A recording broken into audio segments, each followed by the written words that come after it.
कोई आचार्य संत अतिथि ब्राह्मण हमारे द्वार पर आवें तो पूजा की शास्त्र सम्मत विधि क्या है? वाल्मीकि जी कहते हैं शास्त्र दृष्टेन कर्मणा, शास्त्र की विधि से पूजन किया।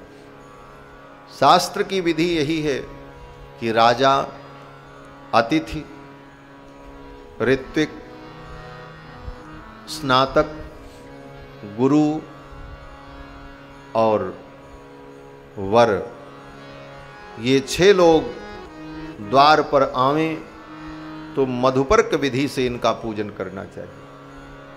इस विधि का नाम है मधुपर्क विधि, शास्त्र दृष्टेन कर्मणा। मधुपर्क विधि का वर्णन चारों वेदों के गृह सूत्र में बताया गया है। मधुपर्क में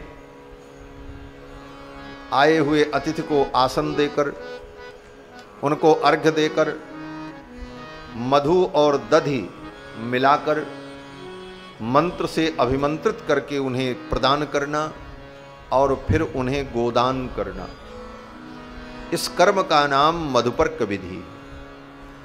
आज भी विवाह में होता है, दरवाजे पर जब दूल्हा आता है तो मधुपर्क विधि से ही पूजन किया जाता है। विष्टरो विष्टरो विष्टरः ऐसा कह करके उसे आसन दिया जाता है द्वार पूजा में, और फिर उसे मधुपर्क प्रदान किया जाता है और फिर उसे गोदान किया जाता है। इसी विधि का नाम मधुपर्क विधि है और इसी विधि से आए हुए संत और अतिथि का भी पूजन करना चाहिए। आचार्य का भी पूजन इसी मधुपर्क विधि से करना चाहिए। चक्रवर्ती जी महाराज ने इस विधि से विश्वामित्र जी का पूजन